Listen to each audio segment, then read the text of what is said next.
तो शेख हसीना को भारत में सहारा मिला है, लेकिन मुस्लिम वर्ल्ड ने किनारा कर लिया है। 42 घंटों से भारत में ही शेख हसीना मौजूद है। 57 इस्लामिक देशों में अब तक कोई मदद नहीं दी है और अब यूरोपीय देश जाने की खबर भी इस बीच सामने आ रही।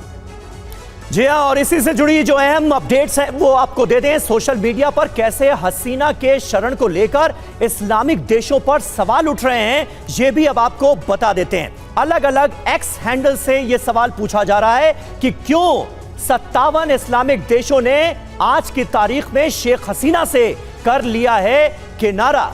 लगातार ये सवाल उठाए जा रहे हैं। अपने आप में ये सवाल अहम है कि आखिर 57 मुस्लिम देशों का बांग्लादेश की पूर्व पीएम को लेकर क्या रुख है।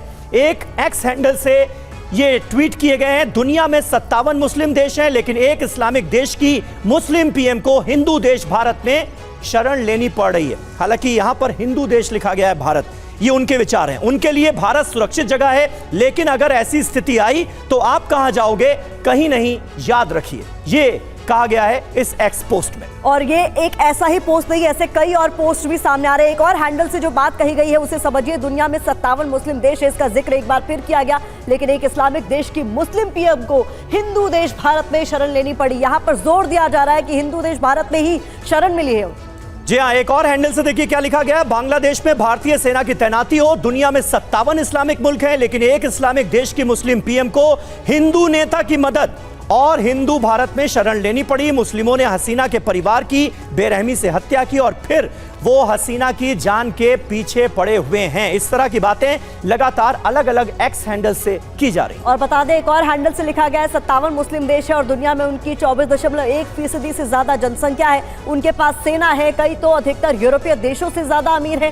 फिर भी मुस्लिम शेख हसीना सिर्फ हिंदू बहुल भारत में शरण ले सकी। कुछ इस तरीके की बातें सोशल मीडिया पर कही जा रही। जी हाँ, शेख हसीना ने एक बार कहा था कि भारत में मुस्लिम अल्पसंख्यक असुरक्षित हैं। उन्होंने CAA की जरूरत पर सवाल खड़े किए थे। आज 57 मुस्लिम देशों ने उन्हें शरण नहीं दी, उन्हें असुरक्षित और इंटॉलरेंट हिंदू भारत में सुरक्षा मिली। इस तरह के एक्स पोस्ट इन दिनों लगातार वायरल हो रहे हैं। एक और पोस्ट आपको बता दें, दुनिया में 57 मुस्लिम देश है, लेकिन एक इस्लामिक देश की मुस्लिम पीएम को हिंदू बहुसंख्यक देश भारत में शरण लेनी पड़ रही है। उनके लिए भारत सुरक्षित जगह है, लेकिन आप कहां जाओगे जब ऐसी स्थिति आएगी, कहीं नहीं, याद रखिए। इस बात पर बार बार जोर दिया जा रहा है सभी। जी, और सबसे इंपॉर्टेंट बात यह है कि आज की तारीख में बांग्लादेश में जो कुछ हो रहा है उसकी तुलना भारत जैसे अजीमोशान मुल्क से की जा सकती है क्या?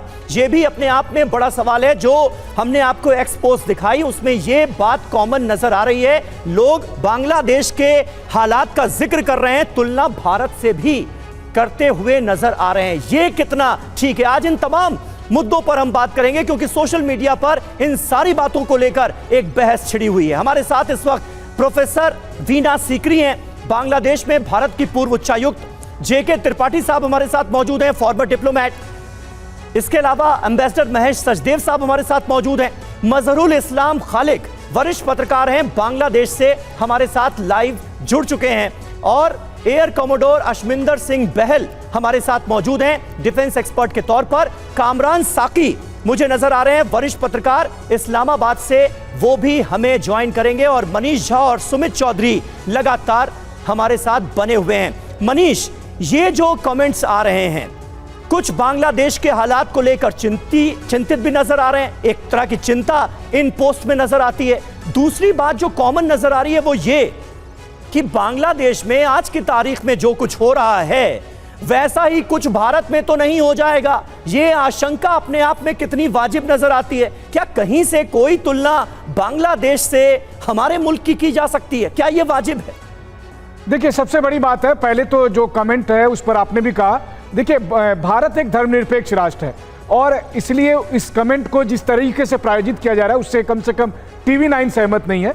दूसरी बात यह है कि शेख हसीना ने भारत की शरण इसलिए ली क्योंकि भारत के साथ उनका एक ऐतिहासिक रिश्ता है।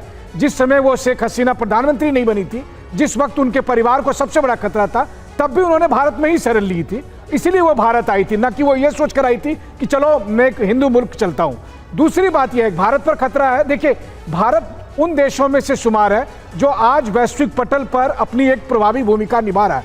ऐसे में हमारे बहुत सारे दुश्मन राष्ट्र हैं, कुछ तो पड़ोस में ही है, कुछ दुनिया भर में दूसरे भी देश हैं, बांग्लादेश में आज जो कुछ हुआ है, राजनीति से अलग अगर आप देखें तो उसमें एक डीप स्टेट की बड़ी भूमिका है, क्योंकि बांग्लादेश में जो कुछ हुआ उसके पीछे आईएसआई है, उसके पीछे कुछ और विदेशी एजेंसियां शामिल है।